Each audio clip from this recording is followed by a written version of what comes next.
মুরগির খাদ্যের মাধ্যমে মুরগিতে যে পরিমাণ বিষাক্ত কেমিক্যাল ক্রোমিয়াম ঢুকে পড়েছে তাতে ওই মুরগি খেলে অনায়াসেই মানুষের শরীরে বিষাক্ত ক্রোমিয়াম ঢুকে পড়বে বলে মনে করছেন গবেষকরা।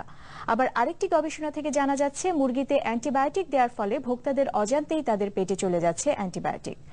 আশিকুর রহমান চৌধুরীর বিশেষ রিপোর্ট। সম্প্রতি র্যাবের একটি অভিযানে জানা যায় পুরান ঢাকার চামড়া কারখানার আশপাশে যে অসংখ্য পোল্ট্রি খাদ্যের কারখানা গড়ে উঠেছে সেখানে মুরগির খাদ্যে প্রোটিন হিসেবে মেশানো হচ্ছে চামড়ার উচ্ছিষ্ট আবর্জনা। উচ্ছিষ্ট চামড়াও সমস্যা ছিল না, সমস্যা হলো চামড়া কারখানার যত বিষাক্ত ক্রোমিয়াম রয়েছে তা মিশে থাকে চামড়ার ওই উচ্ছিষ্ট অংশে। র্যাবের ওই অভিযানের ভিত্তি ছিল ঢাকা বিশ্ববিদ্যালয়ের রসায়ন বিভাগের অধ্যাপক ডক্টর আবুল হোসেনের একটি গবেষণা। তিনি ওই গবেষণার শুরুতে হাজারীবাগের একটি কারখানা থেকে মুরগির খাদ্য এনে মুরগিকে 2 মাস খাওয়ান। তারপর দেখা গেল কিলোগ্রাম হিসাবে ওই মুরগিগুলোর রক্তে ক্রোমিয়াম আছে 790 মাইক্রোগ্রাম, মাংসে 350 মাইক্রোগ্রাম, হাড়ে 2000 মাইক্রোগ্রাম, কলিজায় 612 মাইক্রোগ্রাম আর মগজে 4520 মাইক্রোগ্রাম। অর্থাৎ গোটা মুরগিটাই হয়ে পড়েছে বিষাক্ত, যা মানুষ খেয়ে যাচ্ছে। একজন লোক যদি ডেলি 250 গ্রামও মাংস খায় তাহলে এর মধ্যে আসতেছে আপনার প্রায় 87 মাইক্রোগ্রাম। অথচ ওয়ার্ল্ড হেলথ অর্গানাইজেশন এবং environmental protection agency of America থেকে যেটা স্ট্যান্ডার্ড ধরা হয় যে একজন পূর্ণবয়স্ক প্রাপ্তবয়স্ক মানুষ একদিনে 35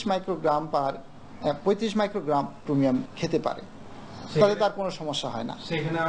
সেখানে আমরা খাইতেছি আপনার 87 মাইক্রোগ্রাম ক্রোমিয়াম। একটা টক্সিক এলিমেন্ট হিসেবে আমরা ধরে নেই, এবং এটা যদি লেভেলের চেয়ে বেশি হয়ে যায় তাহলে এটা আমাদের সেলকে ড্যামেজ করতে পারে এবং আস্তে আস্তে এই সেল পার্শ্ববর্তী সেলকে নষ্ট করে। এইভাবে আমরা যেটা ক্যান্সার বলি বা টিউমার বলি সেগুলো কিন্তু সৃষ্টি হয়। কেমিক্যাল হিসেবে ক্রোমিয়ামের বৈশিষ্ট্য এমন যে এটি মুরগির মধ্যে ঢুকে পড়লে তা যতই রান্না করা হোক তা খেলে প্রায় একইভাবে মানুষের শরীরে ঢুকে পড়বে। ক্রোমিয়াম যে সেটা মাংসের মধ্যে থেকে যায়, তার কারণ হলো এটার বয়লিং পয়েন্ট হলো প্রায় 2900 ডিগ্রি সেন্টিগ্রেড। 2900 ডিগ্রি সেন্টিগ্রেড এটার বয়লিং। কাজে আমরা রান্না করি সেটা 100 ডিগ্রি বা 150 ডিগ্রি সেন্টিগ্রেডে। কাজে এটা ডিকম্পোজ হওয়া বা এটা নষ্ট হওয়ার কোনো সম্ভাবনা নাই। কাজে এটা আমাদের বডিতে আসবে। এবার আসা যাক মুরগিকে কত বেশি মাত্রায় অ্যান্টিবায়োটিক ওষুধ প্রয়োগ করা হচ্ছে এবং তা মানুষের শরীরে কিভাবে ঢুকে পড়ছে সেরকম একটি গবেষণা প্রসঙ্গে, যা করা হয়েছে বাংলাদেশ কৃষি গবেষণা কাউন্সিল থেকে। ওই গবেষণায় দেখা যাচ্ছে যে শতকরা 100% মুরগির ডিমে সিপ্রোফ্লক্সাসিন নামের এক ধরনের অ্যান্টিবায়োটিক ওষুধের উপস্থিতি পাওয়া যাচ্ছে। সেখানে অন্যান্য অ্যান্টিবায়োটিক ওষুধের উপস্থিতি পাওয়া যাচ্ছে শতকরা 80% মুরগির ডিমে, এবং এটি পাওয়া যাচ্ছে সহনশীল মাত্রার চেয়ে 3 থেকে 5 গুণ বেশি। আর মুরগির ক্ষেত্রে যেটা দেখা যাচ্ছে যে এ ধরনের খামারের চেয়ে বাজারের মুরগিকে অনেক বেশি অ্যান্টিবায়োটিক ওষুধ প্রয়োগ করা হচ্ছে। ওই গবেষণায় দেখা যাচ্ছে যে খামারের শতকরা 23% মুরগিকে উচ্চমাত্রার অ্যান্টিবায়োটিক ওষুধ প্রয়োগ করা হয়েছে, সেখানে বাজারে শতকরা 63% মুরগিকে উচ্চমাত্রার অ্যান্টিবায়োটিক ওষুধ প্রয়োগ করা হয়েছে, এবং এটিও সহনশীল মাত্রার চেয়ে 3 থেকে 5 গুণ বেশি। খুবই অ্যালার্মিং সিচুয়েশন আমাদের জন্য।